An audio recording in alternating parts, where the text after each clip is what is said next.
양재 천변이 아주 청명한 날씨로 이렇게 우리를 오늘 반겨준 것 같습니다. 오늘 포럼의 제목이 에너지, 미래 디자인. 지금 지금까지 저희가 개최했던 이 포럼 제목 중에 가장 감성적이고 그러면서 많은 내용을 포괄하고 있다, 이런 생각이 듭니다. 오늘 발제해 주실 허은영 교수님, 그리고 제가 평소 존경해오던 우리 김진우 전 에너지경제연구원 원장님 이렇게 모셔서 패널 토론을 하게 되어 있습니다. 저는 에너지 하면은, 에너지는 키스텝이 미션인 우리나라의 과학기술을 기획하고 또 향후 디자인하는 이것을 넘어서 그 에너지 이후 또는 그 넘어서의 산업, 또 그것을 넘어서 경제, 정치. 그래서 에너지는 정치와 경제학이다, 이렇게 말씀을 드리고 싶습니다. 물론 지난 2년 전이지만 2015년에 파리 기후협정이 이제 채택됐습니다. 그리고 나서 온실가스를 저감하자, 그런 측면에서 과거에 우리 녹색 성장에 대한 논의도 많이 있었습니다. 최근에는 탈원전이라는 이슈를 통해서 또 우리에게 과연 에너지, 우리의 삶과 어떤 연관성이 있느냐, 삶을 떠나서 에너지는 인류의 역사와 함께한다, 이런 생각을 저는 갖고 있습니다. 결국은 인류의 역사가 에너지의 패권을 두고 지금까지 이루어져 왔다 하는 생각이 드는 거죠. 허은영 교수님께서 오늘 이제 바로 지난달에 번역한 책이신데요, 황금의 샘, 에너지 정치 경제학을 저는 다뤘다고 이제 봅니다. 그래서 우리는 에너지를 단지 오늘 기술을 넘어서, 산업을 넘어서 정치 경제의 입장에서 보자 하는 생각이 들고 있고요. 저는 에너지에 대해서는 잘은 모르지만 배럴당 50달러라는 그 마지노선이기도 하고, 우리에게 50달러? 원유는 50달러를 기준으로 해서 그 다음 셰일 가스가 과연 에너지 패권의 강자로 존재할 수 있는가, 이런 부분도 기억해야 한다, 이런 생각을 갖고 있습니다. 물론 탈석유 해서 신재생 에너지로 나가야 하는 방향은 맞습니다. 근데 그것이 언제, 어떤 기술로, 어떤 산업의 경쟁력을 통해서 이룰 것인가, 여기에는 늘 우리는 전략이 필요하다 하는 생각이 듭니다. 오늘 이러한 전략, 그리고 키스텝으로서는 지난해 기준으로 에너지 분야의 연구개발에 우리는 1조 6천억 원 정도의 규모를 사용하고 있습니다.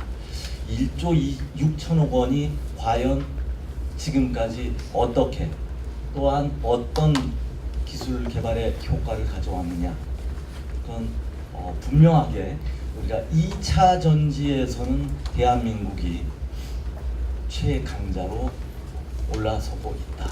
그것도 향후에 연료 전지부터 시작을 해서 최근에 또한 페롭스카이트라고 하는 그 구조를 가진 그 태양 전지 기술도 개발하고 있고 이렇게 나아가고 있습니다.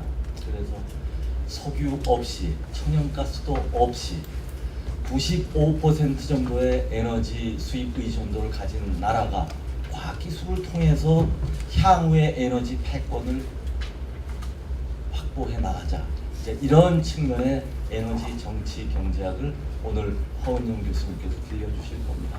그리고 우리 제가 말씀드린 김진우 전 원장님, 또 주식회사 MTFC의 이태원 부사장님, 에너지경제연구원의 이우수 본부장님께 고견을 들으면서 우리가 향후 에너지에 대한 통찰력과 해안을 갖고 한국의 과학기술 기획에 큰 진전이 있으면 좋겠다는 바람을 갖고 이만 감사의 말씀을 마치겠습니다. 고맙습니다. 어제 지금 킨텍스에서 하고 있는 에너지 대전에 갔더니 이제 독일 상공회의소에서 나름 이제 좋은 기회라고 생각을 했는지 한국하고 연계를 좀 맺고 싶다 그래서 이제 다양한 관련된 토론을 애경연에서도 오시고 에너지기술연구원에서 오시고 해서 독일 분들하고 많은 토론을 했는데 굉장히 재미있는 제안을 들었습니다. 독일이 재생에너지하고 에너지 절약 부분에서 앞서갈지는 모르겠는데 배터리하고 이런 부분은 한국이 훨씬 잘 가니 에너지 분야에서 한국의 배터리하고 독일의 재생에너지하고 한번 같이 결합을 해봅시다 이런 얘기를 독일 쪽에서 하시더라고요. 야, 우리도 이제 독일보다 더 앞서가 있는 분야가 꽤 있구나 이런 때 하게 됐습니다. 오늘 말씀드리려고 하는 내용은 사실은 거의 대부분 과거에 관련된 얘기이기도 하고요. 그렇기 때문에 이제 미래 디자인이라는 이름을 가지고 한번 얘기를 해봅니다. 제가 이제 제목에 미래 디자인이라는 것을 붙이는 이유는 사실 이 위에 있는 책 때문입니다. 바클라브 스밀이라는 분은 체코 태생이고요. 석탄이 많은 나라에서 태어나서 미국에서 학위를 하고 미국과 캐나다에서 교수를 하셨는데요. 에너지 애트 크로스로드라는 책을 2003년에 내시고 그 외에도 다른 에너지 관련된 서적이 굉장히 많습니다. 그러면서 이 제목을 창작가 비평사가 번역을 의뢰를 해서 저하고 이제 김태희 교수님, 이수박 교수님 세 분이 서울대 공대 교수 세 명이 모여서 책을 번역을 했더니 창비사에서 붙여준 제목이 에너지 디자인이었습니다. 영어 제목하고 너무 다르죠, 느낌이. 처음에는 막 실랑이를 하다가 그 제목이 가지는 뜻을 조금 알고 나니까 괜찮더라고요. 그래서 이제 디자인이라는 이름을 쓰기 시작했고 저도 강의 제목에 미래 디자인이라는 이름을 쓰기 시작한 것도 있습니다. 밑에 있는 책은 리차드 뮬러라고 버클리 대학교 물리학과 교수고요. 사실 Physics for the Future President라고 그래서 그러니까 미래 대통령을 위한 물리학 이런 실제로 버클리 대학교 강의 이름입니다. 서울대학교 공과대학에서 예를 들어 미래 대통령을 위한 여기서 미래 대통령은 버클리 대학교 학생을 얘기하는 건데요. 이렇게 붙였다 그러면 좀 말이 나오겠죠. 근데 이제 그게 훨씬 허용되는 거고요. 한국의 출판사는 미래자를 딱 떼버리고 대통령을 위한 에너지 강의라고 이름을 바꿔서 상당히 성공을 했습니다. 요 책이 이제 한국에 나온 게 2014년이고 제가 뭐 번역에도 조금 개입을 하고 이제 감수도 하게 됐고 운이 좋게 그때 대통령 에너지 신산업이 한참 이슈였고 에너지 신산업 대회를 한국에서 할 때 산업통상자원부에서 이 책을 보고 이분을 불렀어요.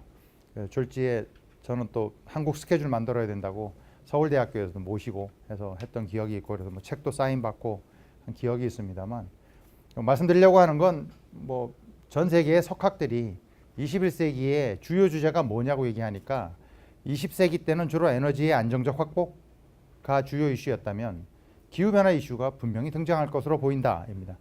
또는 다르게 얘기하면 공급 쪽 사이드에서의 정책만 있다가 소비 쪽 사이드의 정책이 동시에 등장한다라는 얘기로 말씀드리려고 합니다. 실제로 21세기 초반에 벌써 한 10몇 년 됐네요. 우리나라에 근무하시던 주한 러시아 대사께서 이게 한국말로 발음을 하면 좀 안 좋게 발음이 되기 때문에 제가 실제 발음을 하지 않겠습니다. 머릿속으로만 생각하시고요. 한국의 주요 일간지에 인터뷰 기사를 싣고 대놓고 한국 정부 보고 뭐라 그런 기사가 났습니다. 그때 이제 노무현 대통령 정부 2년 차였고요. 왜 이런 얘기를 듣고 우리나라가 아무 대응을 못했는가? 실제로 선진국들을 보면 2001년, 2002년, 2003년에 국가 에너지 장기 계획들을 전부 내놓습니다. 아까 원장님께서 유가 얘기를 하셨으니까 그때 국제 유가가 얼마였는지 생각해 보시면 배럴당 $20도 안 되던 시절이었습니다. 한국도 뭐 이 내용을 모르지 않았고요. 노무현 대통령 첫 해에 실제로 태스크포스가 만들어져서 보고도 만들고 국가에너지위원회라는 것도 만들고 준비하려고 많이 노력을 했습니다만 무슨 일이 터져서 사실 얘기를 하지 못하고 결국 우리나라 제1차 국가에너지 기본계획은 2008년에 가서야 발표하게 되는데 그때 국제유가는 배럴당 $100를 넘어선 다음이었습니다. 뭐 얘기하시는지 금방 알아채시겠죠. 그럼 왜 이걸 발표 못했냐 하면 바로 그 이유가 방사능 폐기물 처리장 이슈였습니다. 전라북도 부안, 위도 혹시 기억하시는 분 있으실 거라고 생각하는데 감히 원자력 얘기를 꺼내지도 못하는 거였고요. 지금 뭐 사드나 이런 거하고는 비교도 되지 않을 만큼 국가 전체가 결사반대를 하던 시절이었습니다. 그러니까 노무현 정부 자체가 아무리 노무현 대통령이 원자력을 원했다고 하더라도 그 내용을 정책으로 내놓기 어려운 시기였고요. 그게 어떻게 보면 지금 다시 이번 새로운 정부에서 이어지는 것이 아닐까 이런 생각을 많이 하고 있습니다. 자, 그럼 실제로 유럽과 선진국들은 어떻게 했느냐를 말씀드리겠습니다. 21세기가 시작하자마자 유럽은 제일 먼저 수입을 하지 않겠다고 결정했습니다. 그런 장기 에너지 계획을 세운 이유가 뭐냐면 1986년 1, 2차 오일 쇼크가 끝난 다음부터 10여 년간 계속해서 국제 유가가 낮은 가격으로 유지되어 오다 보니 전 세계의 석유 사용량이 늘기 시작했고요. 또 그렇게 낮은 가격에 석유를 공급할 수 있는 나라들이 이른바 오펙 국가들밖에 없었던 겁니다. 즉 전 세계의 에너지 공급량 중에 오펙이 차지하는 비중이 자꾸 늘기 시작했고요. 선진국들 입장에서는 저 친구들 저러다가 사건 만들어내지라고 생각을 해서 오펙에서 수입하는 것을 줄이겠다는 의지를 표명하기 시작한 겁니다. 유럽은 실제로 에너지 수입 의존도가 늘어날 거로 보이니까 그걸 줄이기 위한 고민을 했고요. 마침 북해 유전이 있습니다. 유럽은 북해 유전, 그러니까 가스와 석유가 충분히 나오고요. 프랑스의 원전이 충분히 많았습니다. 오케이, 이거 충분하니까 요거 가지고 그 다음에 수입하는 걸 줄이자. 그럼 줄이는 방법을 뭐로 할까? 에너지를 효율적으로 써서 에너지 절약 정책을 쓰고 또 하나는 재생에너지를 쓰자라고 결정을 한 겁니다. 그 두 가지 정책을 기본으로 하는 것들이 유럽의 정책들이라고 볼 수 있습니다. 절약 정책의 대표적인 게 독일의 린 정책입니다. Learning Energy Efficiency Network고요. 대학, 정부, 연구기관이 모여서 기업들이 원하면 기업의 자문을 받아서 기업을 에너지 효율적으로 만들어줍니다. 그 다음에 그 노하우를 그 옆에 회사에게 계속 전가해서 현재 이미 400개 기업을 끝냈고요. 목표가 3,000개까지 가는 겁니다. 그러니까 정말로 에너지를 효율적으로 쓰겠다는 개념을 가지고 있는 거죠. 스위스도 마찬가지로 1인당 전기 사용량이 5,000W인데 그걸 2,000W까지 줄이겠다고 선언을 해서 정말로 절약하겠다고 나오는 겁니다. 그리고 그 다음에 재생에너지를 통해서 아예 그 전기 자체를 다른 형태, 즉 석유나 석탄 등등이 아닌 다른 형태의 것으로 바꾸겠다는 시도를 했고요. 실제로 그게 어느 정도 성공하고 있다고 말씀드릴 수 있습니다. 대표적인 게 이 그리드죠. 전력 연구하신 분들은 다 알고 계시지만 유럽은 국가들 간의 전력망이 전부 연결되어 있습니다.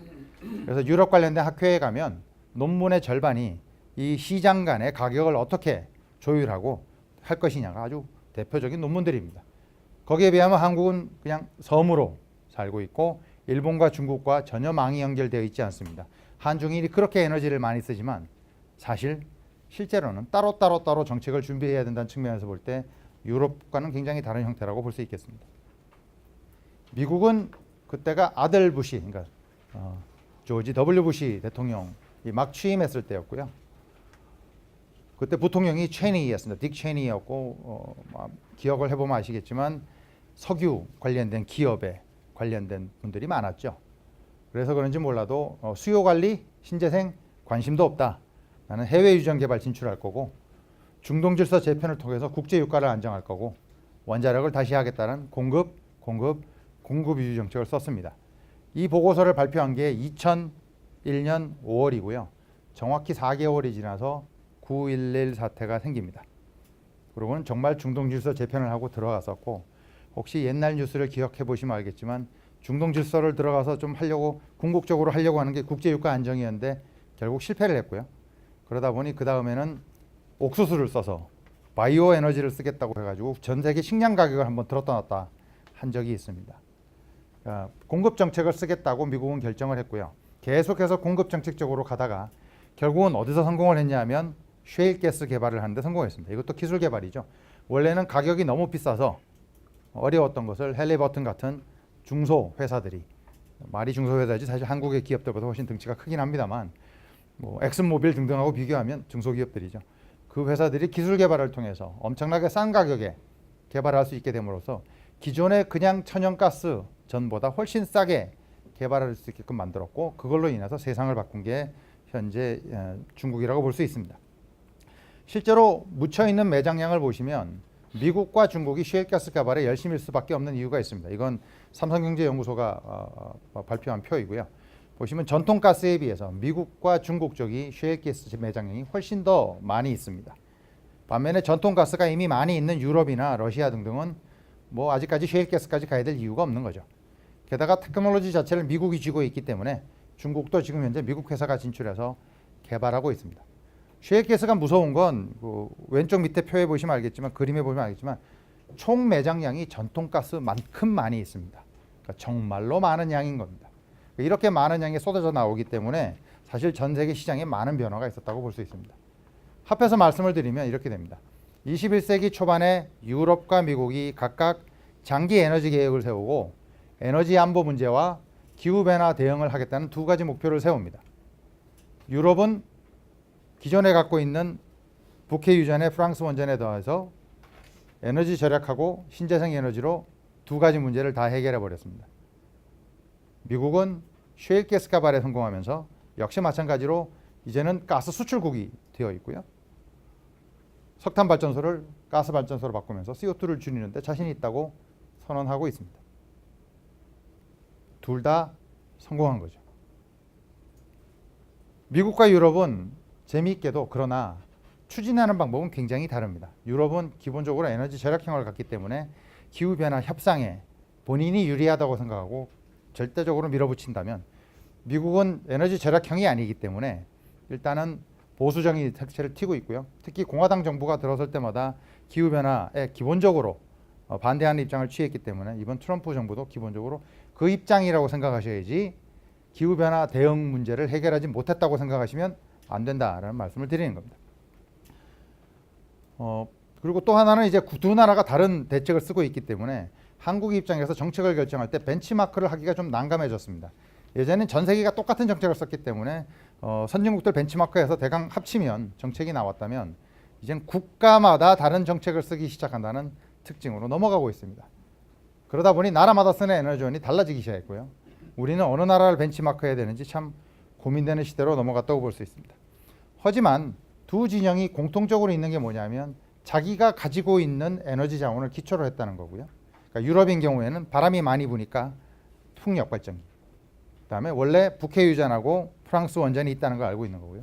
미국도 미국 내에서 나는 셰일을 기본으로 하고 있다는 겁니다. 그리고 둘 다 기술 개발을 똑같이 기본으로 하고 있다는 특징을 가지고 있다는 걸 말씀드릴 수가 있습니다. 트럼프 정부 얘기는 그냥 지나가겠습니다. 반면에 한중일 3개국은 일단 기본적으로 사람 숫자가 너무 많습니다. 그러다 보니 공급이 따라가기가 어렵고요. 세 나라 간에 공통적으로 망이 연결되어 있지도 않으니 서로 쉐어하기도 어렵습니다. 일본이 해가 먼저 뜨고 중국이 해가 나중에 뜨니 뭐 이렇게 서로 뭐 하자 뭐 이런 것도 하기 어려운 형국이라고 볼 수 있고요. 그래서 실제로 대한민국은 굉장히 낮은 점수를 받고 있는 나라에 속하고 있습니다. 분명히 한국형 에너지 정책을 만들어야 되는데, 어제 아까 말씀드린 한국 독일 전문가 포럼에서도 그 한국 쪽에서 질문을 하기를, 야 그럼 독일이 성공한 이유를 단 한 개로 얘기해라 그랬더니 그런 건 없고, 근데 분명한 건 한국이 뭘 할 건지 의사결정을 해야 된다. 그건 결국 찾아야만 한다는 식으로 답변을 회피하시는데, 사실 정확히 그렇다고 볼 수 있습니다. 이제 벤치마킹하기 좀 어려운 시대로 넘어가는 거고요. 그런 노력들이, 한국에 맞는 노력들이 무엇인가에 관해서 다양한 토론이 벌어지는 시기가 이제 오는 것 같고요. 지금 당장의 하나의 변환 형태가 눈앞에 등장하고 있습니다만, 더 다른 변환과 전환이 계속해서 이루어져야 될지도 모르는 형태라고 저는 생각을 하고 있습니다. 아까 순위 말씀을 드렸는데, 그 월드 에너지 카운슬이라고 뭐 국제 에너지 협의회가 되나요? 2013년에 우리나라에서 회의를 했었고요. 한국이 의장국을 맡기도 했었습니다. 거기서 매년마다 에너지 서스테이너빌리티 인덱스라는 보고서를 내놓습니다. 그리고 회원국 125개국들의 순위를 매기는데요. 에너지 분야의 인덱스가 3개가 있습니다. 에너지 안보, 에너지 평등, 그다음에 환경 지속성. 3개 지수의 등수를 보시면 안보는 72위, 환경은 88위입니다. 그 정치, 경제, 사회 등등을 표현하는 순위는 28위이니까 비교해 보시면 알 것 같고요. 한국은 70위 이상으로 올라선 적이 한 번도 없습니다. 중국이 이제 환경 지수에서 저희보다 좀 밑에 있는 걸 제외하면 일본과 중국은 나머지 두 지수는 훨씬 더 위에 있고요. 그나마 전력망 등등이 잘 깔려 있기 때문에 에너지 평등 지수는 그래도 30위권에 있다고 볼 수 있습니다. 즉 선진국들은 두 가지 목표를 정하고 열심히 일해 왔는데 바로 그 두 가지 목표에서 우리나라는 지금 몇 등이냐고 얘기하시면 70위권, 80위권이라고 볼 수 있는 겁니다. 그 이유 중에 하나가 뭐 여러 가지 있겠습니다만 우리나라도 사실은 성공한 정책이 있습니다. 70, 80년대 1, 2차 오일 쇼크 때 천연가스를 도입했고 원자력 발전을 도입했습니다. 그렇게 함으로써 석유에서 탈석유죠. 그 시절에는요. 탈석유 할 수 있는 계기를 마련했고요. 실제로 이 두 가지가 하필이면 재미있게도 CO2가 덜 나오는 에너지원이었기 때문에 어떤 면에서 우리는 80년대 때 이미 CO2가 덜 나오는 쪽으로 이동을 충분히 했다고 볼 수 있습니다. 실제로 이 사례는 전 세계 에너지 경제 정책을 하는 분들에게는 모범 사례로 실제로 뽑히고 있는 사례이기도 합니다. 대신에 자급자족률이 바닥으로 내려갔죠. 그전에는 국내 무연탄이 있었고요. 그래서 88년 우리나라 88 올림픽을 할 때만 해도 가정용 난방연료의 80%가 연탄이었습니다. 지금은 혹시 아마 없으실 걸로 합니다.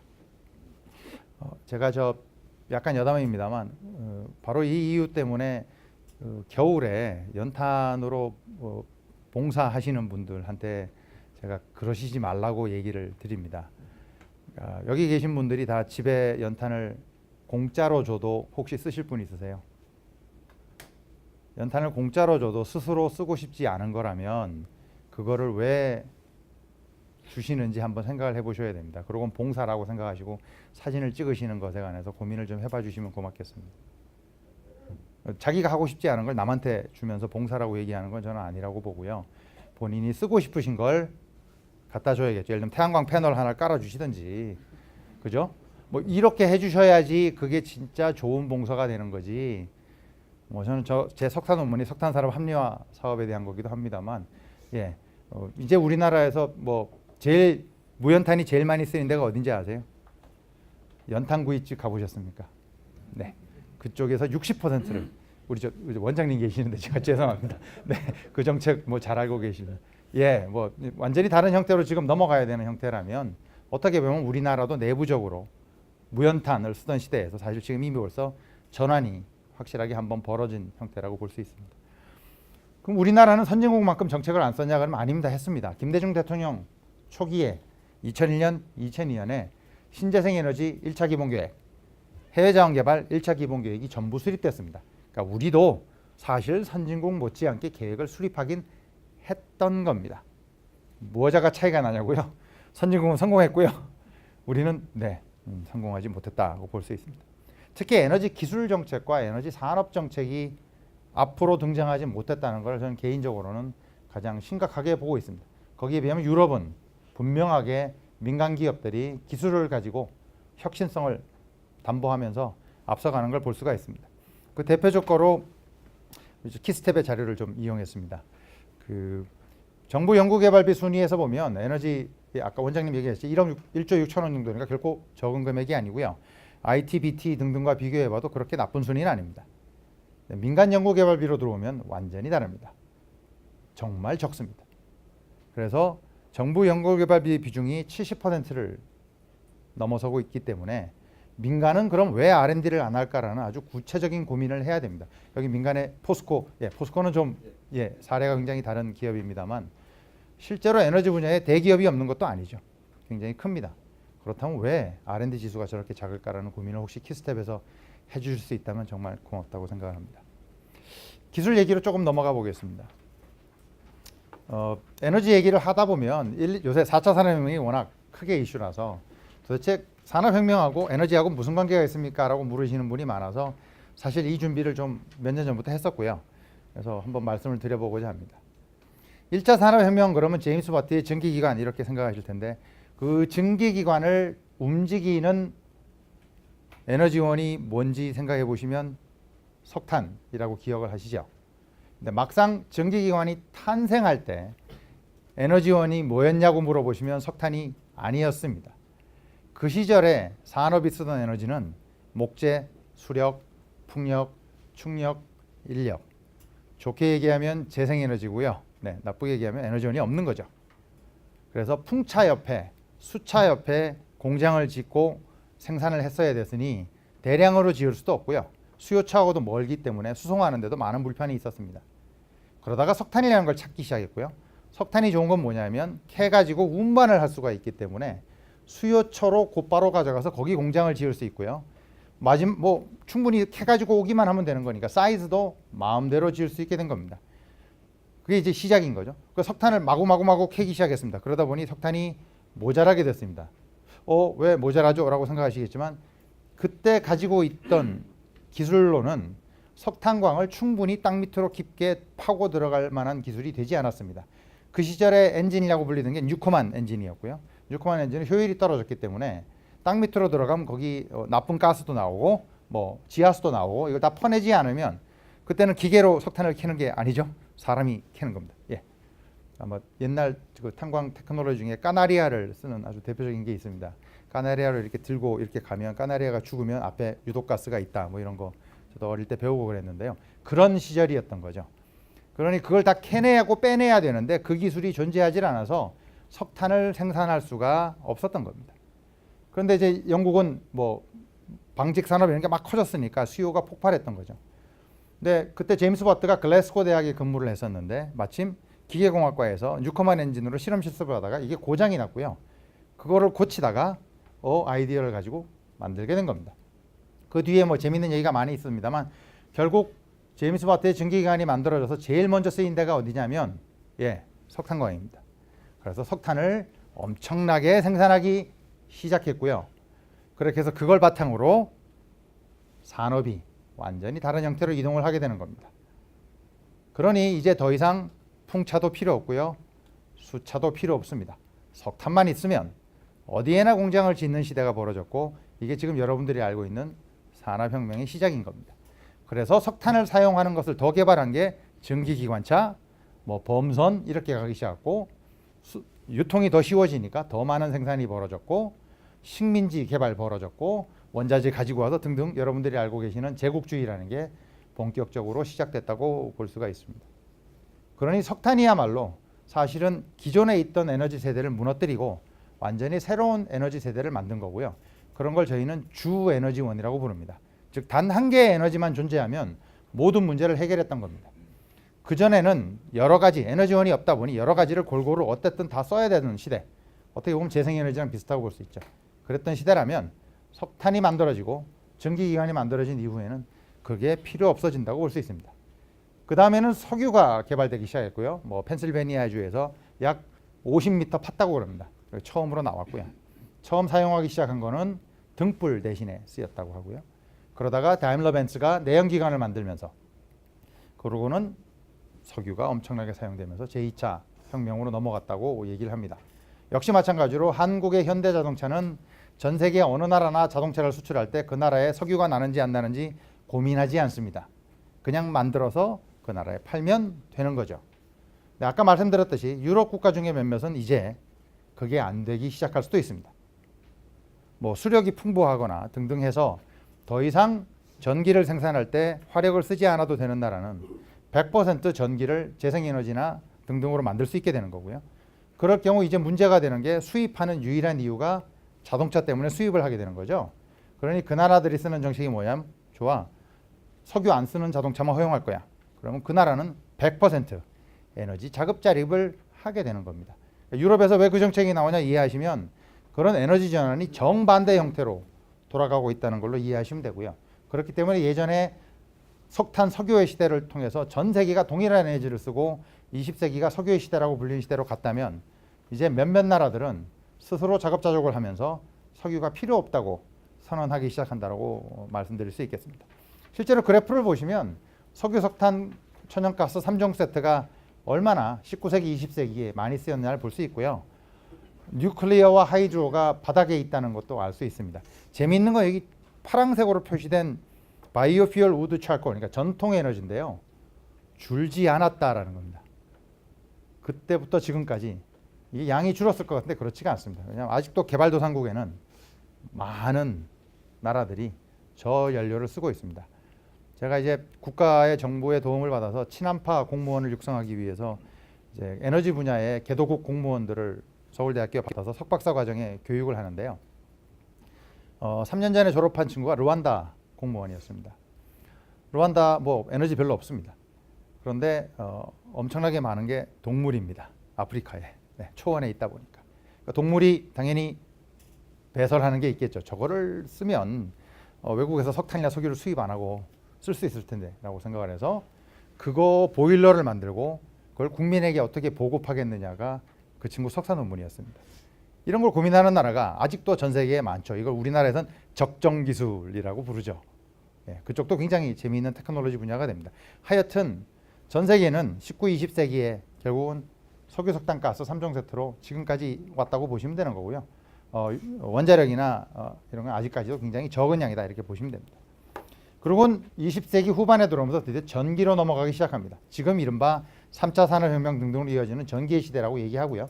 IEA라든가 국제기구들도 전부 다 앞으로 전기 사용량은 계속 늘어날 거라고 얘기를 하고 있습니다. 즉 주 에너지원이 석탄, 석유에서 원래는 가스나 원자력 이렇게 갈 거라고 생각했는데 그게 아니고 그냥 전기로 곧바로 이어지는 형태고요. 전문가들은 아시겠지만 석탄, 석유는 1차 에너지지만 전기는 1차 에너지가 아니고 최종 에너지죠. 다른 걸 써서 만들어내는 에너지원입니다. 그래서 최종 에너지원 쪽에서 오히려 지금 경쟁이 붙어 있는 형태라고 말씀드릴 수가 있겠습니다. 실제로 그게 이제 대표적으로 보이는 표가 이거죠. 뭐 제가 특히 이제 학생들에게 많이 얘기합니다만 한국은 반도 국가라고 배웁니다만 섬이다. 외국의 분들도 얘기합니다. 니들은 뭐 섬 아니냐? 일본, 한국 사실은 섬인 거고요. 전 세계가 전기가 얼마나 많이 사용되고 있는지 보실 수 있고 얼마나 우리 위에 있는 나라가 전기를 사용하지 못하는가도 명확하게 알 수 있는 그림이라고 말씀드릴 수 있습니다. 그 외에도 석유 탐사 기술이라든가 이쪽도 굉장히 개발되었습니다. 아까 처음 석유를 개발할 때 50m 팠다고 말씀드렸는데 지금은 4km까지도 파고요. 석유 유전에서 기름 꺼내는 기술은 정말로 대단합니다. 물 위에 기름이 뜬다는 걸 정도는 알고 계실 거고요. 그래서 기름을 꺼내다 안 되면 물을 엄청나게 때려 넣습니다. 그래서 기름을 밀어내는 거죠. 그것도 안 되면 그 다음에 알코올을 집어넣습니다. 녹여서 끄집어냅니다. 그것도 안 되면 이죠. 그 방법을 Enhanced Oil Recovery라고 부르고요. 현재 물 50 집어넣어서 석유 1 꺼내는 정도의 비율로 해도 경제성이 맞다고 하니까 정말로 많은 데서 벌어지고 있고요. 이 방법을 활용하는 게 셰일가스로 넘어간다고 보면 됩니다. 수압파쇄법과 수평시추법이라는 걸 쓰게 되고요. 그러한 기법이 다 옛날에 50년 전에 만들어진 거지만 이걸 싸게 쓸 수 있게끔 만드는 게 가장 중요한 기술이라고 볼 수 있어서 기존 매장량을 그냥 2배 만들어 버렸기 때문에 천연가스 쪽에 새로운 르네상스가 왔다고 얘기할 만큼 정말 굉장한 거고요. 재생에너지가 아무리 많이 쓰여도 국제유가를 떨어뜨리지 못했지만 셰일가스가 나오자마자 국제유가를 끌어내리는 정말로 거대한 양이 한꺼번에 나왔기 때문에 생기는 형태라고 볼 수 있습니다. 에너지 관련된 에너지 사용기기 쪽도 엄청난 효율이 있고요. 우리나라에서 가장 대표적인 거로 꼽으라 그러면 저는 등이라고 볼 수 있습니다. 가스등 시대는 물론이고 백열등 시대를 지나 형광등을 지나 지금은 LED를 쓰고 계시죠. 그 등의 효율의 개선이라는 건 정말 말도 되지 않을 만큼 정말 높습니다. 여기 계신 분들은 당연히 쓰고 계시다고 생각하지만 제가 어릴 때 봤던 형광등은 이거 아니고요. 더 비효율적이었고요. 지금 형광등 자체도 훨씬 더 개선되어 있는 형광등입니다. 그래서 우리나라에서 등 쪽 계열은 정말로 전등이죠. 빛을 내는 쪽 계열은 정말로 많은 성공을 거둔 기업이라고 말씀드릴 수 있습니다. 그렇지만 리바운딩 이펙트라는 게 있습니다. 집에서 다들 자동차 또는 냉장고 다들 있으시겠지만 냉장고나 자동차 사실 때 제1번 기준이 혹시 연비나 에너지 효율이신 분은 아마도 드물 것이고 사이즈, 디자인, 색상 제가 보기엔 이게 한국 사람의 특성이라고 생각합니다. 똑같은 얘기를 중국이나 일본이나 독일 사람하고 얘기하면 완전히 다릅니다. 두 나라가 공통적으로 하고 있는 에너지 절약 프로그램이 뭐냐면 탑 러너스 프로그램이라는 게 있습니다. 정부가 단지 연비나 에너지 효율이 가장 좋은 기기를 그냥 발표합니다. 쭉 발표하면 국민들이 알아서 그걸 삽니다. 그럼 기업은 키를 쓰고 그걸 만들겠죠. 우리는 그거 발표해도 국민은 그거보다는 사이즈, 디자인 그렇기 때문에 우리는 그쪽이 앞서는 거죠. 어떻게 보면 국민에 맞춘 정책이라는 게 참 중요하다고 볼 수 있는데요. 그러니까 독일과 일본의 정책을 가지고 와도 한국에서 잘 안 되는 이유가 국민의 특성이 다르기 때문이 아닐까 이렇게 생각을 합니다. 어쨌든 한국은 리바운딩 이펙트가 꽤 많이 나는 나라입니다. 자동차 연비 좋게 만들면 곧바로 더 몰고 다니거나 더 큰 차를 타버리고 마찬가지로 뭐 등등 다 마찬가지니까 가전제품도 비슷한 형태라고 볼 수 있습니다. 기술 개발을 통해서 석유가 뭐 석유 고갈 얘기를 혹시 많이 들으셨는지 모르지만 어떻게 석유 매장량이 늘어나는지 한번 보여드리겠습니다. 이게 국제에너지기구가 매년마다 발표하는 표인데요. 2012년 표입니다. 박스의 가장 왼쪽 끝에 써 있는 영어를 보시면 already produced입니다. 그럼 나머지는요? 남아 있는 거죠. 예, 그냥 양으로 보셔도 엄청나게 많은 양이 지금까지 캐낸 양하고 비교해도 엄청나게 많은 양이 남아 있다는 걸 보실 수가 있고요. 제일 끝에 빗금으로 쳐져 있는 게 이른바 기술 개발로 만들어내는 것들입니다. GTL은 ga스 투 리퀴드고요. CTL은 콜 투 리퀴드고요. 네, 에탄올, 바이오 에탄올 등등 테크놀로지를 통해서 이런 기술 개발이 벌어지고요. 기술 개발을 하면 또 하나 특징이 세로축이 프로덕션 코스트인데 이걸 떨어뜨리기도 하는 겁니다. 바로 한가운데쯤 있는 오일 셰일이 바로 그건 거고요. 이걸 기술 개발을 통해서 단가를 계속 떨어뜨리기 때문에 지금 국제 유가가 대략 $50 선에 머물고 있는 경우도 이거라고 말씀드릴 수 있겠습니다. 하나 더 보셔야 될 게 지금 오일 셰일이 대강 어디쯤 있나 보시면 밑에 가로축으로 보시면 6,000 빌리언 배럴 정도에 서 있죠. 이게 2005년 표입니다. 2005년 표를 보시면 오일 셰일이 5,000 빌리언 배럴에 있죠. 무슨 얘기냐면 국제 유가가 내내 높았기 때문에 그동안 기술 개발하고 해서 더 찾았다라는 겁니다. 계속해서 이렇게 기술 개발을 통해서 양도 더 찾아내고요. 단가도 떨어뜨리는 형태로 기술 개발량이 원래 지속되는 거기 때문에 재생에너지와 화석에너지 간에는 사실 기술 개발 관련된 엄청난 그 경쟁이 있다. 이렇게 말씀드릴 수가 있고 그 석유가스가 고갈된다고 얘기하시면 그냥 예 그거는 전혀 사실이 아니다 넘어서서 예 다 쓰고 뭐 다 못 쓸 만큼 굉장히 많습니다. 이게 지질학적으로 말씀을 드리면 더 이해를 쉽게 할 수는 있습니다만 시간이 없는 관계로 그냥 지나가겠습니다. 실제로 천연가스가 아까 제가 많이 나왔다고 말씀드렸는데 그 영향이 어떻게 나타나냐 하면 바로 국제 가격입니다. 실선으로 되어 있는 것이 천연가스 가격이고요. 점선으로 되어 있는 것이 국제 원유 가격입니다. 그 전에 천연가스는 석유를 캐다가 나오는 부산물로 취급을 받았기 때문에 가격이 국제 유가에 그냥 연동됐었습니다. 근데 셰일가스가 나오기 시작하면서 워낙 많은 양이 나오니까 가격이 분리됐습니다. 이걸 디커플링 현상이라고 얘기하고요. 보시면 확실하게 두 개가 차이가 나는 걸 보실 수가 있죠. 그래서 천연가스 가격은 오르질 않았습니다. 계속해서 낮은 가격으로 유지되고 있고 그게 바로 미국에서 만들어내는 셰일가스의 영향이고 이제 미국이 수출하기 시작하면서 더더욱이 가격이 내려가서 전 세계 가격이 굉장히 낮은 가격으로 유지되고 있다.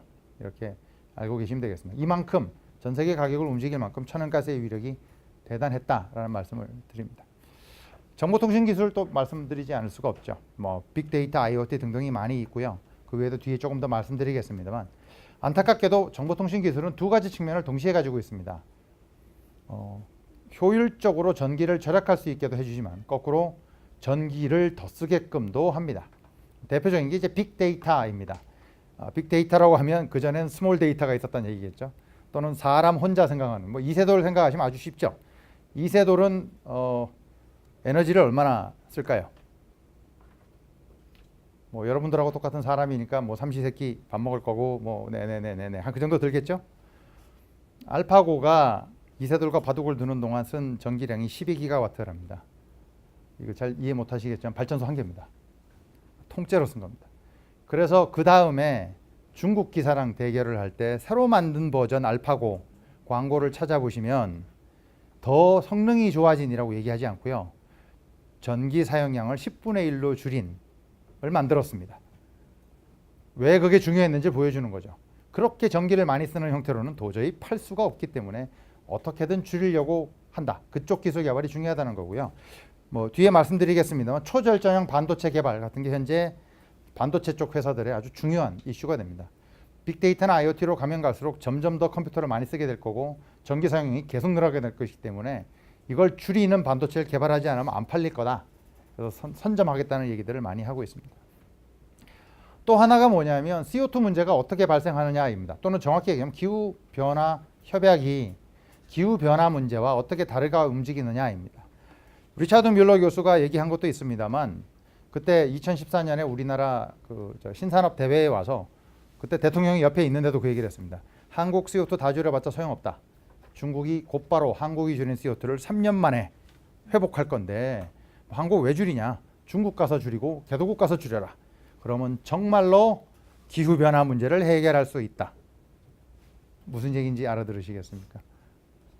CO2가 정말로 느는 나라들은 개발도상국들입니다. 선진국들은 이미 에너지 사용량이 줄고 CO2 발생이 줄기 시작했습니다. 그러니까 가만 놔두면 되는 거고 늘어나는 쪽에 가서 CO2를 줄일 기술을 전수해 줘야 된다는 얘기를 합니다. 과연 그럴까요? 라는 말씀을 드리는 겁니다. 작년에 아주 재미있는 사례가 생겼습니다. 우리나라가 정보통신뿐만 아니라 뭐 전자업계로 굉장히 뛰어나죠. 전자 이쪽이 뛰어난 나라들이 중국, 일본, 한국, 대만 뭐 이렇습니다. 근데 이쪽에는 온실가스가 나오는 물질들이 또 있습니다. 아마 프레온가스 이런 얘기 들어보셨겠지만, 그러니까 CO2가 아닌 화석연료가 아닌 온실가스 배출 물질이 있고요. 그걸 전부 바꾸기 위해서 이미 NF3라는 물질로 전부 다 바꿨습니다. 그랬더니 갑자기 선진국들이 모여서 하는 얘기가 미안한데 NF3를 인정 못하겠어. 그런데 HFO라는 게 있거든. 이건 듀퐁이 현재 라이센스를 갖고 있어. 이거는 인정하겠어. 그러니까 이걸로 사. 찾아보시면 작년 10월 달에 몬트리올 의정서에서 모여가지고 그렇게 의사결정했다는 걸 보실 수가 있습니다. 즉 한국 기업 등등 비롯해서 전자산업들이 여태까지 이 문제를 해결하기 위해서 NF3로 바꾼 노력이 그냥 의미가 없어져 버린 거죠. 그러고는 다시 미국에서 한국에 연락이 오기를 HFO 우리가 특허 갖고 있는데 한국이 화학산업이 뛰어나잖아. 그럼 우리 라이센스 해서 생산 좀 해서 전 세계에 팔지 그래. 어디서 많이 들어보신 얘기죠? 예, 기후변화와 기후변화 협약 얘기는 분명히 다른 겁니다. 기후변화는 자연적 현상이죠. 기후변화 협약은 국가 대 국가 간 누가 더 이득을 볼 거냐는 치열한 논쟁인 겁니다. 화석연료가 없어가지고 기후변화를 하냐고요? 아닙니다. 전문가들이 볼 때 지금은 화석연료뿐만 아니라 뭐 원자력이든 재생에너지든 인류가 살아온 역사상 에너지원이 가장 풍부한 시대입니다. 너무나 많아서 화석연료를 안 쓰고도 옮겨갈 수 있는 옵션이 많아서, 그리고 그게 선진국들이 제일 많이 가지고 있기 때문에 선진국들부터 이동을 하기 시작하는 겁니다. 아까 뭐 원장님께서 황금의 샘 말씀해 주셨습니다만 20세기에는 그게 아니었죠. 선진국들이 이른바 석유를 쥐고 있었습니다. 여기서 돈을 엄청나게 벌었죠. 그러니까 석유를 가지고 진행을 했던 겁니다. 이제 석유요, 오펙이 정권을 장악하고 있고요. 우리나라도 선진국 전혀 눈치 안 보고 우리가 알아서 석유 사오면 됩니다. 거꾸로 얘기하면 선진국들이 석유를 가지고 돈 벌 기회가 별로 없는 겁니다. 반면에 재생에너지, 에너지 효율 등등에서는 선진국이 앞서가 있는 거고요. 방금 말씀드린 HFO, NF3에서도 앞서가 있는 겁니다. 그러니 이쪽을 강하게 밀어붙이는 건 이상하지 않다는 걸 여러분들이 인지하실 수 있다고 생각이 됩니다. 바로 그게 지금 보고 있는 기후변화 협약 또는 기후변화 협상인 겁니다. 기후변화가 아닙니다. 지구 온실화도 아니고요. 그래서 리차드 뮬러 교수는 개발도상국도 쓸 수 있는 어폴더블한 옵션을 만들어야만 한다고 계속 강조를 하고 있습니다. 정말로 기후변화가 중요하다면. 그리고 이분은 입자물리학을 하시는 분인데요. 이분의 따님이 버클리 얼스라는 NGO 활동을 하셨어요. 그러다 보니 뭐 이분은 나이가 80, 70 몇 세 되신 분이고, 그러니까 따님도 꽤 나이가 있으시겠죠. NGO 활동을 하다 보니 그 얘기를 계속 들어서, 그래? 내가 입자물리학을 하는데 그럼 고생대부터 시작해서 입자에서 CO2가 얼마나 있는지 한번 알아보자. 그래서 정말로 해봤더니 그게 나왔더라라는 걸 과학적으로 증명하고 그걸 미국 의회에 가서 증언하신 분입니다. 그러니까 정말로 기후변화가 중요하다고 생각하시는 분이고 그런 얘기를 하시지만, 그런데 선진국들 옵션만으로는 도저히 안 되는 것 같고 개도국이 하기 위해서는 정말로 싸게 공급할 수 있는 옵션이 필요하다. 그러지 않다면 개도국이 할 수 없다고 얘기합니다. 그러나 현재 협상으로는 그게 되기 쉽지 않아 보인다는 말씀을 드리는 겁니다. 또 기술 개발이 중요하죠. 그래서 오바마가 파리가 끝난 다음에 미션 이노베이션이라는 걸 시작을 했습니다. 2016년부터 시작을 해서 20몇 개 국가가 모여서 여태까지 CO2를 줄이는 기술 투자가 있었다면 그걸 2배로 늘리겠다라고 얘기를 했고요. 한국도 참여했습니다. 그러니까 다양한 분야에서 참여했고요. 우리도 미션 이노베이션 발표를 했습니다. 안타깝게도 이번 정부 들어와서 이 얘기가 더 진행되지 않는다는 안타까움이 좀 있습니다. 분명히 R&D가 중요할 터인데 계속하고 해야 될 거 아닌가라고 생각합니다만은, 뭐 애기평에서는 많이 하고 계십니다만 키스텝에서 좀 신경 써주시면 이쪽으로 우리나라는 선언했고 2배 늘리겠다고 얘기했는데, 그리고 제 개인적인 말씀을 드리면 한국이 다 하는데요. 유일하게 안 하는 게 베이직 에너지 리서치입니다. 그래서 왜 이건 빠졌지라고 생각을 하고 있습니다만 네, 지나가겠습니다. 뭐 유럽은 성공한 사례들 많죠. 슈나이더 같은 기업은 에너지 절약에서 정말로 앞서가 있는 기업이고요. 한국의 루트에너지 같은 벤처 기업들도 정말로 많은 노력을 하고 있습니다. 이런 기업들이 아이디어를 가지고 살아나고 R&D를 통해서 기술 개발해서 그걸로 경쟁력을 가지게 되는 세상, 그게 뭐 저희가 보는 세상이 아닐까 싶고요. 그게 어느 에너지원이냐가 보다는 이런 세상이 오는 게 진정한 전환이 아닌가 저는 생각을 합니다. 공유경제라든가 정말로 현 세상에 맞는 얘기들을 하고 있습니다. 재생에너지도 앞에 보통 저희가 신에너지, 재생에너지를 붙여서 얘기하고 있어서 그렇지 테크놀로지 측면에서 보자면 꽤 오래된 겁니다.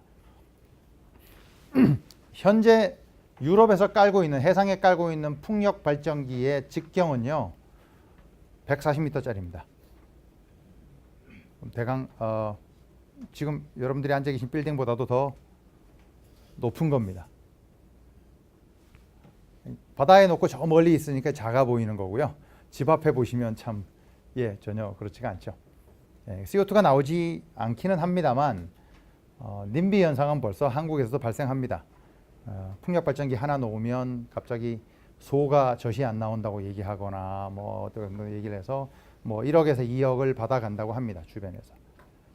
유럽에서는 왜 그런 문제가 없냐 그러면 유럽은 그 동네 주민들이 직접 설치를 하고 그 이득을 스스로 봅니다. 한국은 사업자가 하는 방법을 취하기 때문에 주민은 이득 보는 게 없죠. 전기가 나와도 그 전기 혜택을 못 보죠.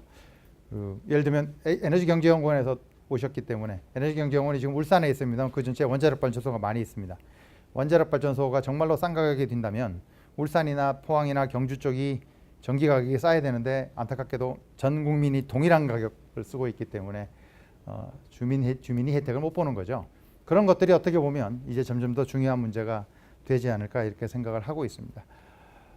아까 뭐 말씀드렸는데요. 2007년 4월이죠. 그러니까 올해 4월에 삼성전자, 하이닉스 반도체, 애트리, 서울대, 카이스트가 공동으로 참여해서 에너지 사용량을 크게 줄이는 뉴러몰픽 컴퓨팅, 뉴러몰픽 세미컨덕터를 개발하겠다라고 되어 있습니다. 그러니까 사람과 같이 생각하는 구조로 바꿈으로써 지금 이제 반도체는 이진법을 쓰는 거죠.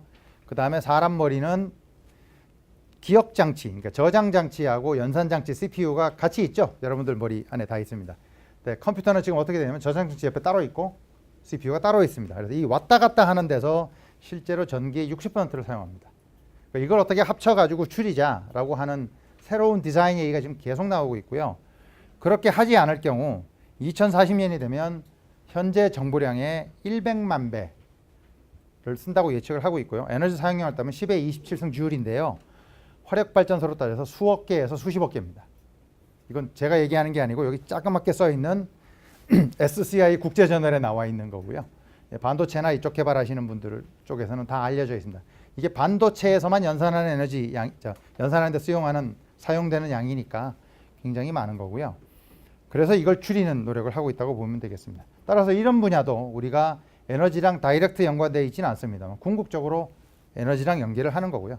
4차 산업혁명을 고민하신다면 이쪽 기술 개발을 통해서도 실제로 앞서갈 수 있다는 얘기를 말씀드릴 수 있겠습니다.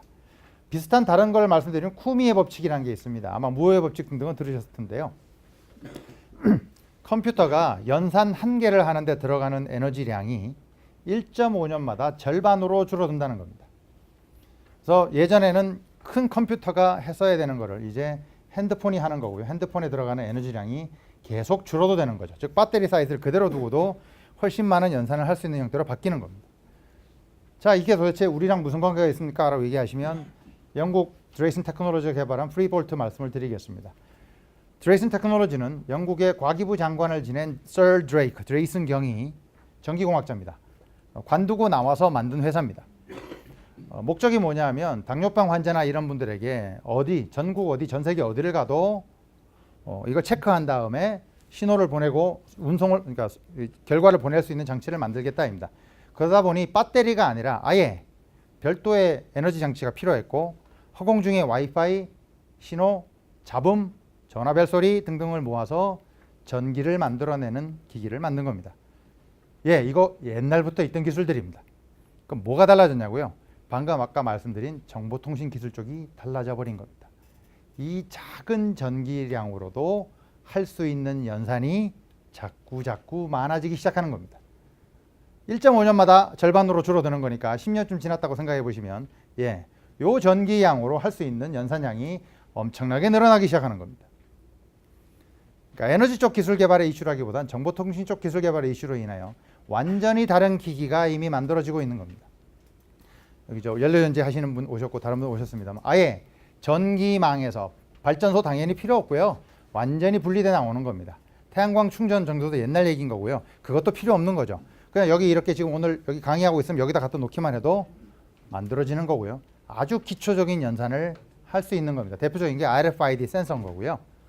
예를 들어 원장님이 직원들이 언제 왔고 어떻게 왔고를 다 알고 싶으시다 그러시면 그냥 이 센서를 갖다가 쭉 벽에다가 깔아 놓으시면 그리고 이거 옆에다 붙여 놓으시면 알아서 작동해서 누가 언제 어디서 지나간지 알게 되는 거고요. 이걸 자율주행 자동차 형태로 말씀을 드리면 지금 현재는 자동차가 센서링을 전부 다 하죠. 도시의 도로나 벽에 전부 이걸 깔면 주변에서 신호를 보내주기 시작합니다. 데이터의 양이 훨씬 많아지게 되겠죠. 그러면 안전주행을 할 확률이 훨씬 더 높아지게 됩니다. 에너지 하베스팅 기술이라는 것은 어떻게 보면 굉장히 다른 형태로 갈 수 있다고 제가 개인적으로 생각하는 거고요. 인공광합성도 아주 대표적이죠. 미국 같은 경우는 거의 2조 원을 때려박으면서 거대하게 R&D를 하고 있습니다만 한국은 몇백억 단위에서 투자를 하고 있습니다. 그러니까 정말로 예전의 테크놀로지가 아닌 테크놀로지들이 나오고 있고요. 에너지 분야에서도 거대하게 R&D가 벌어지고 있습니다. 이런 기술들이 정말 상용화됐다고 생각하시면 세상이 좀 많이 달라진다고 볼 수가 있겠습니다. 또 하나가 바로 한국에 없는 그리드망입니다. 한중일 그리드망을 연결하자는 얘기는 2013년에 소프트뱅크 손정희 씨도 얘기했고 그 전에 수많은 사람들이 얘기했었습니다. 일본 정부는 이미 이거 사실은 일본 정부 연구소 거를 그냥 제가 가져온 건데요. 러시아, 중국과 링크하자는 아이디어를 내고 있고요. 중국 정부 1대1로 얘기는 아마 들어서 알고 계실 겁니다. 그래서 실크로드 등등을 건설해서 파이프라인을 통해서 중국은 에너지를 카자흐스탄, 러시아 등등에서 이미 가져오는 걸 시도하고 있고 일본도 마찬가지로 러시아 연결하고 등등해서 에너지원을 연결하겠다는 고민을 하고 있는 겁니다. 한국이요, 아니 유럽이요, 이렇게 사하라 사막까지 연결해서 거대한 망을 구축하려고 하고 있습니다. 이렇게 망을 구축하게 되면 영국이나 프랑스의 구름이 가리워도 사하라 사막이 쨍쨍하면 전기를 쓸 수 있는 거죠. 우리나라에는 옵션이 존재하지 않는 겁니다. 만약 한국이 아까 표에 있습니다만 이렇게 연결되어 있다고 한번 생각하시면 제가 이제 원자력 하시는 분들하고 이 얘기를 많이 하는데요. 원자력 발전소를 러시아에 지어놓고 그냥 전기를 가지고 오는 겁니다. 국내에 발전소가 별로 필요가 없습니다. 이걸 제가 학부생들 수업할 때 한 몇 년 전부터 계속해서 얘기를 합니다. 너네 집 옆에 발전소 놓고 그 전기 쓸래? 안 그러면 러시아에다가 발전소 지어놓고 가져와서 쓸래? 입니다. 예전에는 러시아 리스크가 크다고 생각해서 그런지 몰라도 집에서 쓰자는 사람이 훨씬 더 옆에 두고 발전소를 옆에 두자는 사람이 더 많았습니다. 요즘은 사오는 게 더 낫다고 얘기한 쪽이 많습니다. 님비 현상이 자꾸 커지는 게 이유가 아닐까 이렇게 생각을 하는데요. 사실 유럽 국가나 이런 데들도 다 러시아에서 가져가고요. 말씀드렸듯이 메이저 국가들 중에 옆에 나라랑 망을 연결하지 않은 나라가 한국하고 일본밖에 없습니다. 중국조차도 연결을 한 거니까 사실 이 두 나라만 안 하고 있는 겁니다. 아프리카 국가들이건 동남아시아 국가 전부 하고 있고요. 이렇게 쉐어를 하게 되면 솔직히 그 나라들이랑 사이가 좋아질 수밖에 없습니다. 그럼 서로 의존적이 되죠. 이걸 인더스트리얼 심비오시스라고 합니다. 산업 생태계입니다. 서로 생태계를 묶어버렸기 때문에 한쪽이 문제가 생기면 우리한테도 문제가 생기죠. 그런 문제가 계속 발생하게 되는 이슈가 있어서 실제로 평화도 좋아진다고 얘기합니다. 그래서 아시아 지역에 에너지를 공급할 수 있는 데가 이른바 몽고하고 러시아이죠. 거기는 사람이 별로 없는 겁니다. 그리고 에너지는 많죠. 그러니까 그 두 나라에서 에너지를 받자는 아이디어고요. 한전인 경우는 현재 몽고에 발전소를 세우고 중국을 거쳐 한국, 일본으로 이어지는 슈퍼그리드를 짓겠다고 얘기하고 있고 가스공사는 대통령이 갔다 오셨습니다만 파이프라인을 통해서 하자는 얘기를 하고 있습니다. 근데 한국이 그거 말고 하나 더 얘기하고 있는 게 있는데요. 바로 북극 항로입니다. 이건 사실 한국이 주도권을 쥐고 한중일에 얘기하고 있는 이슈고요. 해양수산부는 벌써 몇 년 전부터 이쪽 분야의 R&D를 많이 투자해서 노력을 하고 있습니다. 해양과 관련된 이슈이기 때문에 그렇습니다. 간단한 얘기는 이겁니다. 기존에 우리나라는 무역 항로가 남방 항로였고요. 이쪽으로 가면 대강 로테르담까지 가는데 24일이 걸리는데요. 지구온난화가 계속되다 보니 북극이 자꾸 녹기 시작해서 쇠빙선도 없이 지나갈 수 있는 날짜가 자꾸 많아져서 2030년이 되면 거의 6개월을 지나갈 수 있게 된다고 합니다. 그쪽으로 만약 지나가게 되면 14일 만에 운송을 하게 되니 한국과 일본 입장에서는 무역 경쟁력이 엄청나게 좋아지게 되는 겁니다. 이거 놓칠 수가 없는 거죠. 그래서 적극적으로 뛰어든다면 일본 입장에서는 나는 그 대륙 한가운데로 1대1로를 지어가지고 그걸로 실크로드를 짓겠다고 얘기했는데 한국과 중국이 우린 위로 지나갈 거야 라고 얘기를 하고 있는 거고요. 뭐 당연히 중요하게 되는 게 러시아 문제고 북극 문제가 됩니다. 여러분들이 뉴스를 살펴보셨다면 얼마 전에 대우조선에서 만든 배가 쇠빙선 없이 북극을 지나갔다고 나오는데 그 배가 연료가 뭐냐를 보셔야 되고요. 천연가스입니다. 기존의 배는 중유로 가는데 그건 북극을 못 지나갑니다. 오염을 할 수 있는 문제가 있기 때문에. 그래서 가스로 만드는 배만이 지나갈 수 있고 한국 조선회사가 제일 먼저 만들기 시작했습니다. 그리고 러시아 회사가 곧 관련된 쪽으로 해서 배를 수주할 거라고 지금 얘기를 하고 있습니다. 그럼 한국 조선회사가 앞으로 몇십 년간 LNG로 가동하는 LNG 선박이 되는 거겠죠. 그러니까 천연가스로 가동하는 LNG 선박 등등을 제조할 수 있는 기회도 주어지고요. 그걸 더 나아가서 우리나라 물류가 북쪽으로 지나가는 형태가 됩니다.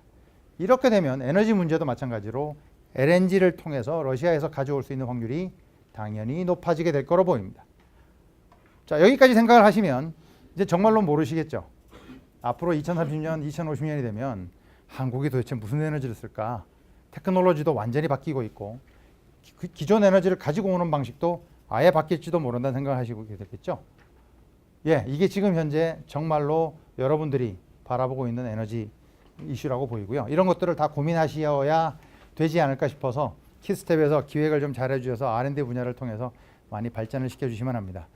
마지막으로 제가 평창 동계올림픽 조직위원회 위원이기도 해서 동계올림픽 많이 지금 표 사실 수 있거든요. 많이들 참석해 주시고 즐거운 잔치가 되게 해주. 참고로 여기도 재생에너지, 연료전지를 포함해서 재생에너지 많이 지어서 하고 있습니다. 관심 가져주시기 바랍니다. 감사합니다. 네, 교수님 대단히 감사합니다. 오늘 발표해 주신 주요 감사합니다. 허은영 교수님 말씀 정말 잘 들었습니다. 좀 큰 지구적인 시각에서 에너지 이슈에 대해서 그리고 방향에 대해서 역사를 관통하면서 또 지역을 넘나들면서 아주 폭넓은 식견을 발표해 주신 것으로 생각하고 대단히 감사하게 생각합니다. 저는 듣고 있다 중간에 제가 명견 만리에 지금 와 있나 하는 생각까지 했습니다. 아주 좋은 강의 감사드립니다. 저는 좀 그동안에 아까 말씀도 계셨습니다만 우리가 18세기 후반에 산업혁명이 시작이 되면서 그동안에 이 화석연료 중심으로 산업과 경제가 발전을 쭉 해왔었습니다. 많이 받아본 질문 중에 한 가지가 그러면 시간이 지나고 또 지나서 만약 인류가 멸망하지 않는다면 마지막에는 어떤 에너지를 쓸까 하는 질문을 좀 들어받아봤습니다. 저도 사실 시간이 짧아서 대답을 잘 못하다가 생각해낸 게 뭐냐면 우리 지구가 가지고 있는 에너지의 모든 원천은 태양이다. 그리고 또 지구가 가지고 있는 다른 행성이 가지고 있지 않은 물과 또 바람이 있다. 결국에는 글로 돌아갈 것이 아닌가. 원래적인 상황으로 돌아갈 것이다. 이렇게 지금 생각을 그때 했었고요. 근데 우리 기존의 에너지 체제에 익숙한 현재 우리의 사고로서는 사실은 가능할 것 같지 않다는 생각도 덜 할 수 있습니다. 그러나 이 공급과 이 소비 측면에서 과학과 기술이 발전을 앞으로 할 것이고 눈부시게 상상하지 못할 정도 우리의 경제와 생활의 패턴이 변화를 한다면 가능할 수도 있겠다 이런 생각을 좀 해봅니다. 그러한 전환 과정에서 우리 원자력이 자기가 징검다리 역할을 하겠다고 자처하고 나섰습니다. 많이 얘기 들었을 겁니다. 한 30년 동안 징검다리 했는데 제가 볼 땐 미안한 얘기지만 징검다리 역할을 한 것은 하나도 없고 자기가 본체 노릇을 하려고 되게 들었습니다. 그러다가 요즘에 와서 많은 또 반향을 또 얻고 있죠. 그리고 또 새로 등장한 게 뭐냐면 천연가스가 자기가 또 징검다리 역할을 하겠다는 겁니다. 지금 이런 좀 상황이 복잡하게 좀 얽혀 있는 그런 와중에 있습니다.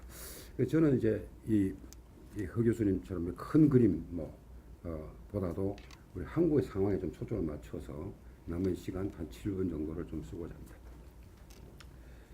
우리나라도 보면은 이 산업 발전과 여건 변화에 따라서 대략 이렇게 한 10년 단위로 잘라보면 변화해 왔습니다. 여러분들 기억하시겠습니다만 1960, 70년대는 이 우리나라 경제 발전 그리고 산업 이 가속화를 지원하기 위해서 에너지 안전 공급 이게 가장 큰 모토였죠.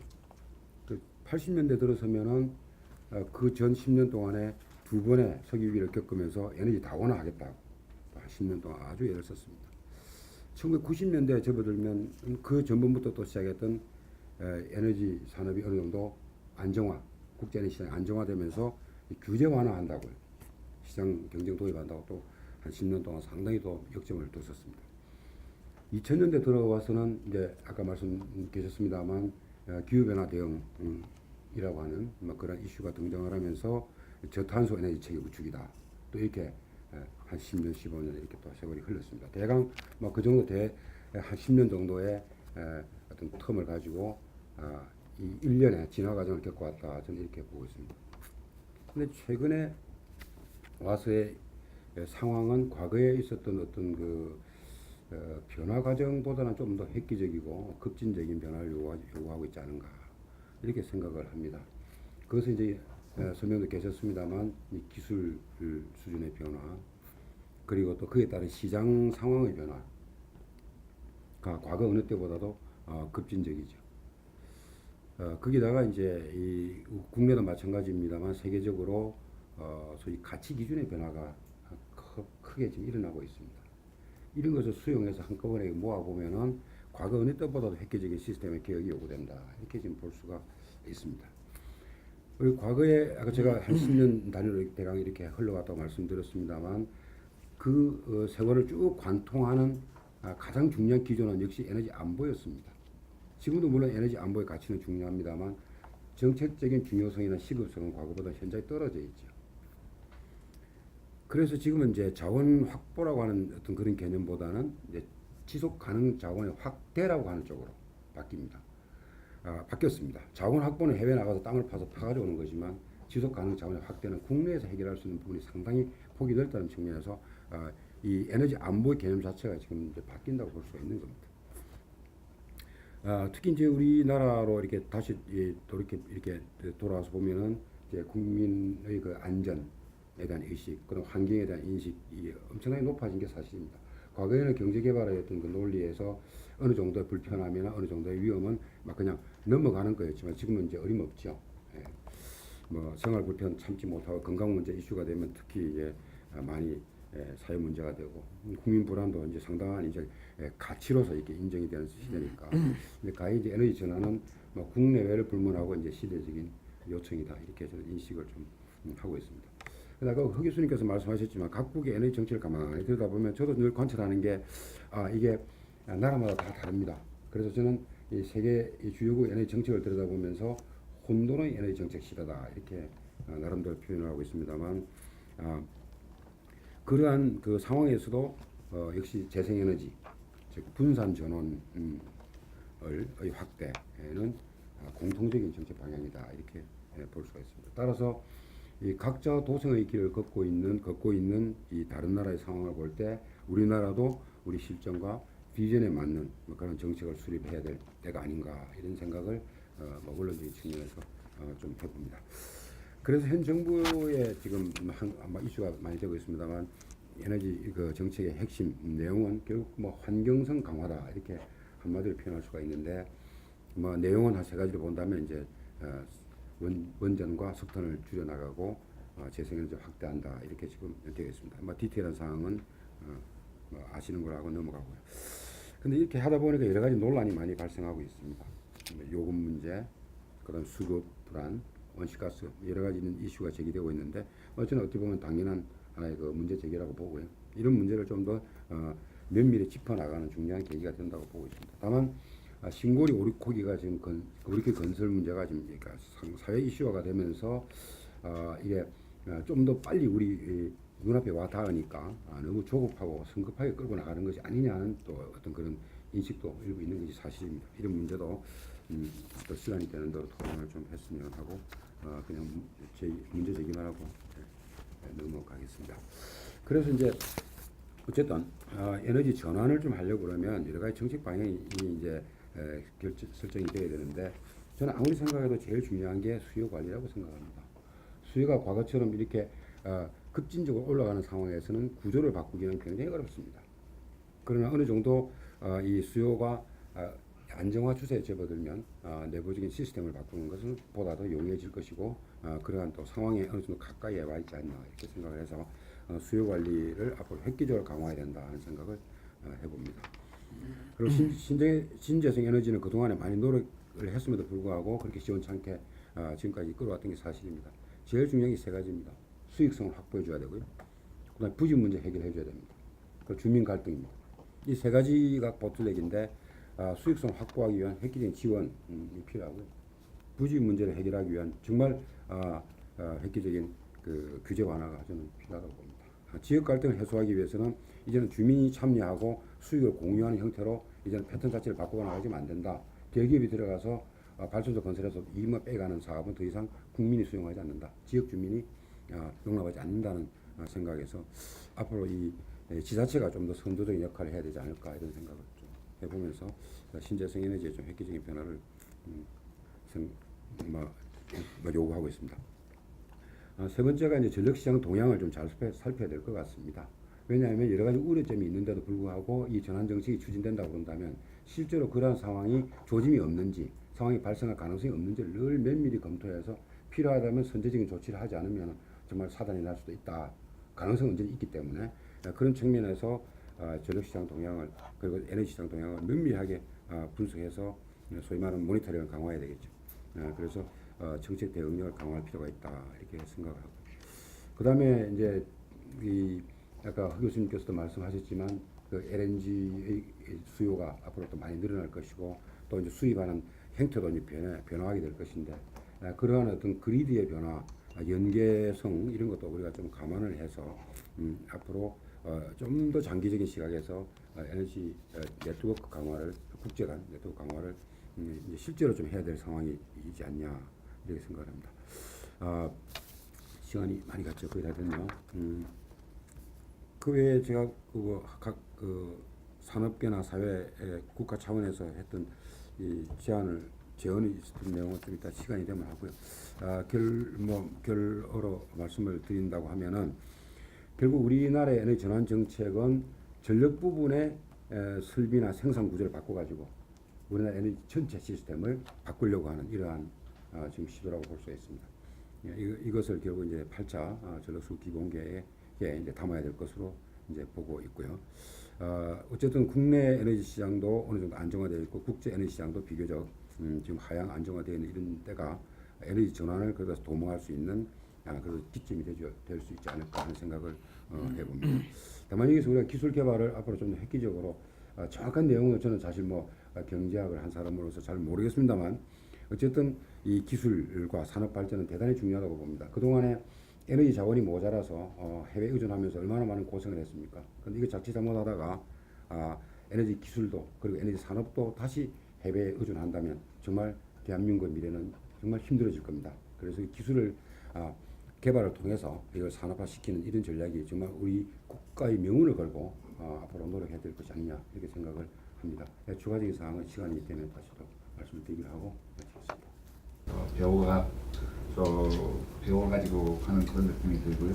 일단은 처음에 원장님께서 시작을 하실 때 에너지라고 하는 것이 정치와 경제의 합이다 이렇게 아주 쉬운 말로 정의를 해주셨고 우리 허 교수님께서 또 강의를 통해서 이렇게 붙여주신 말이 이제 정말 기술이라고 하는 기반이 가장 에너지에서 중요한 결국은 이제 정치 경제를 어떻게 이 기술 기반 위에서 이렇게 만들어 나가는 것이 당면 과제가 아니냐 이제 이런 생각이 들고요. 그래서 신정부의 에너지 정책이라고 하는 것도 보면은 크게 보면 일단은 1차적으로 환경 급전이라고 하는 이 키워드가 맨 먼저 떠오르고 이제 이거는 사실은 원전의 축소하고는 다른 문제라고 저는 생각합니다. 그래서 환경급전이라고 하는 것은 바로 제가 볼 때 연결이 되는 것은 신재생 에너지 확대, 바로 이렇게 연결이 되고, 안전급전이라는 말을 우리가 좀 떠올려 보면은 이게 이제 원전을 좀 축소해 나간다거나 이제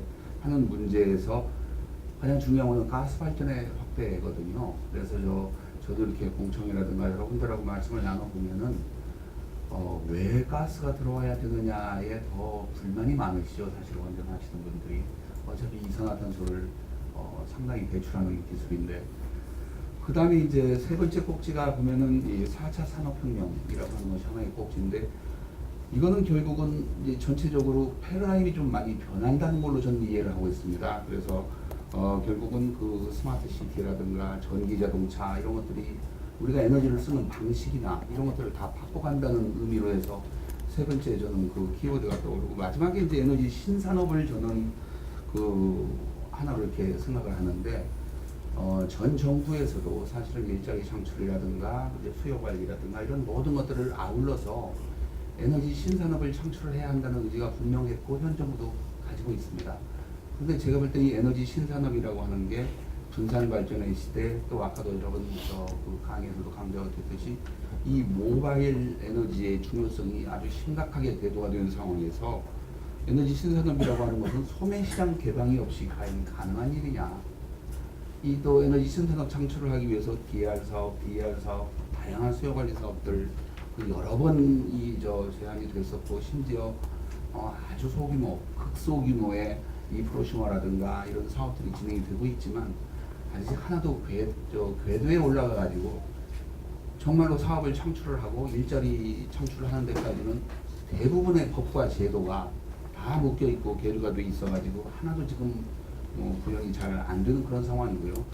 그래서 제가 사실 말씀드리고 싶은 것은, 일단 우리 미래의 모습은 별로 그렇게 오래 가지 않아도 이 발전소는 다 분산됩니다. 저는 이제 그렇게 보고 있습니다. 사실은. 그래서 거의 한 10년이나 좀 넘어가게 되면은 국가의 에너지 안보뿐만 아니라 가정의 에너지 안보까지도 생각하게 되는 그런 시대가 아닌가. 즉 각 가정은 최소한의 생존이라든가 아니면은 뭔가 그 편리함을 위해서 어느 부분에 그 비교적 친환경적인 발전기들을 하나씩은 다 보유하게 되지 않는가. 그러니까 태양광을 조금씩 설치하기도 하고, 아니면 전기차를 이용해서 전기를 저장했다가 쓰기도 하고, 이제 굉장히 다양한 방식으로 앞으로 그 신재생이라는 것뿐만 아니라 기존의 발전 방식까지도 소형화되고 분산화가 되는 것이 이게 4차 산업혁명 기술과 더불어서 가능해지고, 그런 것들이 이제 묶여서 전체적으로 효율이라든가 수요 관리, 심지어 공급 관리가 한 번에 이루어지는 그런 시대로 서서히 변해가고 있지 않나, 이제 저는 그런 생각이 들어서 그런 관점에서 제가 오늘 드리고 싶은 말씀은 뭐냐면은, 일단은 산업체에서 일어날 수 있는 몇 가지 그 일들에 대해서 조금 말씀을 드리겠습니다. 저는 한국에 와서는 현재 지금 그 발전 설비 사업자, 그 다음에 이제 또 민간 발전사에 이제 연구소에서 이렇게 일을 하면서 느낀 것들은, 왜 그 강의에서도 나오면 왜 그러면 민간 발전사들 혹은 발전 설비 사업자들은 투자를 주저하는가? 가장 중요한 것은 이게 사업의 지속성이 없기 때문입니다. USC 보일러를 개발을 했는데 앞으로 화력 발전을 안 하겠다. 그러면 처음부터 우리는 모든 대형 사업에 대한 가스터빈을 개발하는데도 1조씩 들어가는데, 이런 일들이 시장이 처음에 내수 시장마저도 전혀 없는 상태에서의 많은 정책들이 이렇게 일관되어 오다가, 그러니 그 실제로 대형 어떤 그 기술들에 대한 투자가 이루어지겠느냐 하는 거, 결국은 개발을 해도 사업의 지속성이 없으면 안 된다. 그런 것들을 어떻게 보장을 해줄 것이냐가 사실상 가장 큰 문제라고 생각이 들고요. 그 다음에 이제 두 번째는, 사업은 일단은 정부가 시장을 같이 이렇게 개발, 그러니까 시장이 없는 사업은 아예 상상이 안 되고, 또 시장에서는 적절한 사업 모델이 있어야 되거든요. 그럼 정부의 역할은 시장 창출과 더불어 지속성 있는 사업 모델을 만드는 걸 도와주고, 거기에 맞춰서 법과 제도가 이게 꼭 우리 법과 제도가 좀 늦게 간신히 이렇게 제정이 되고 이렇게 되는 경우가 많은데 조금 이렇게 공조가 돼가지고 맞춰주면서 거기에 이제 R&D라고 하는 것들이 이렇게 전주기적으로 처음부터 끝까지 이렇게 붙여주는 그런 형식의 R&D가 좀 되면 좋지 않겠느냐. 예를 들어서 민간 사업자들이 많은 에너지 신산업이라고 하는 사업 모델을 만들 수가 있습니다. 그런데 실질적으로 아직 그 시장이 개방이 거의 잘 안 돼 있고 또 그런 것들을 시행을 할 때에도 작은 여러 가지 그 제도라든가 조례라든가 설명적 이런 것들에 의해서 다 막혀 있기 때문에 수행하기가 어렵고 그런 것들이 굉장히 많은데 사실상 그 에너지 신산업이라고 하는 것을 현 정부는 일자리 창출이라고 하는 초점에서 보고 있는데 전력 시장도 거의 우리가 100조 시장이라고 본다면 어느 정도 개방하느냐에 따라서 140조, 160조 이렇게 늘어난다고 보는 견해들이 많이 있습니다. 그래서 결국은 그런 것들이 필요하고 마지막으로 이제 조금만 저 붙이자면 산업을 이렇게 육성을 해주실 때에는 건강한 산업 구조를 좀 만들어 주셔야 되는데 결국 이제 가장 쉽게 얘기하면 밸류체인 상에서 이 각각 단계별로 민감도가 한쪽에 집중이 되어 있으면은 예를 들어 우리나라 태양광 사업이 그동안에 많은 진공을 거쳐서 지금 상당한 기술 수준까지 가고 있지만 이 사업이 지금 두바이에 가면 40센트가 지금 시장 가격이거든요. 국내 생산 가격보다 더 낮아져 버렸습니다. 사실은 거의. 그래서 지금 이 중동이라든가 이런 데 200메가, 250메가 이런 많은 사업들이 만들어지고 있음에도 불구하고 사실상 사업 진입하기에 참 어려운 부분들이 많이 있는 걸로 그런 생각이 들고 마지막으로 저 그 R&D 문제, R&D에 대한 정부의 투자라고 하는 것이 이 금액이 많이 올라가야 된다. 또 다양한 어떤 발전원 혹은 여러 가지 플랫폼 개발이라든가 아니면 미래 기술이라든가 여기에 골고루 이렇게 투자가 되는 것도 좋고 또 이미 현 정부는 이 기초 원천이라든가 이쪽에 과거에 한 24% 차지하던 것을 한 50%까지 늘리겠다 해서 아예 이 R&D의 경쟁력을 바닥부터 좀 확보하겠다 이런 정책들도 현재 지금 구사를 하실 걸로 생각이 들지만 자발적인 R&D라고 하는 것은 결국은 아까 말씀드린 대로 이 R&D에서 현재 지금 그 성과를 제대로 창출하지 못하는 몇 가지 문제들을 좀 해결해 주셔야 되지 않나 저는 이런 생각이 드는데 저는 그거를 오픈 이노베이션이나 이런 것들로 해서 R&D로 해서 정말 제대로 된 제품들이 나오고 이제 국산 제품이다 해외 제품이나 이런 것보다도 응용 기술이라고 하는 것을 이용해서 우리는 이제 시장 해외에 있는 시장도 우리 거 우리 시장도 또 우리 거 이런 식으로 가져가야 되는 그런 상황에서 연구 진행 과목의 유연성이 우리나라는 너무나 없다.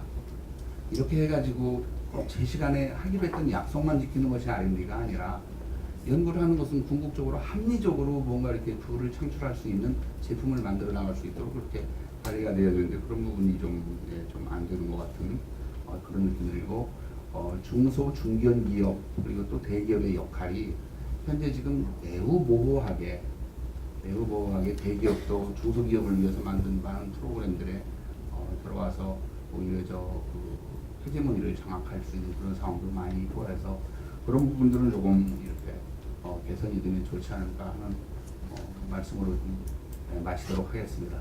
감사합니다. 대외적인 그런 환경 변화나 정책 변화는 결국 이제 에너지 기술 발전에 의해서 그렇게 획기적으로 바뀌어 나가고 있다라고 이제 그렇게 보여집니다. 사실 이제 이런 어떤 기술 발전이 있었기 때문에 기존에 우리가 화석의 연료 시대에서 지금 분산형의 청정 에너지 활용 시대로 전환이 촉진되고 있지 않나 이런 생각이 드는데요. 특히 이제 뭐 기술의 발전이라든지 아니면 그 에너지 시장 구조도 이제 바뀌어 나가고 있고요. 그다음에 이제 환경 문제가 부각됨으로써 그 분산형 에너지 시스템 자체가 이제 중심이 되는 이제 그런 형태로 바뀌어 나가고 있다. 뭐 이렇게 생각이 됩니다. 그리고 실질적으로 그 태양광이나 뭐 풍력 등 신재생 에너지 기술이 이제 계속 발전하기 때문에 뭐 발전 단가가 떨어지는 건 당연한 얘기고요. 그리고 뭐 ESS도 투자비가 떨어지면서 이제 시장성이 굉장히 많이 확보가 된 거죠. 이렇게 되면 궁극적으로는 결국 이제 화석 에너지보다도 비용이 오히려 더 떨어질 가능성이 충분히 있어 보입니다. 그래서 좀 시기적인 문제이지 이게 어떻게 보면 가만히 내버려둬도 에너지 시스템상으로 그렇게 갈 수밖에 없다. 뭐 이렇게 저는 생각을 하고 있습니다. 다만 이제 이게 그런 기술의 발전이 그 시장의 어떤 경쟁과 여러 가지 뭐 산업과 그런 어떤 경쟁을 불러일으키기 때문에 우리가 얼마만큼 그것을 선점해서 그 산업의 동력으로 키우느냐 이런 문제 때문에 보다 더 좀 적극적으로 대처해야 될 필요가 있다고 생각이 되는데요.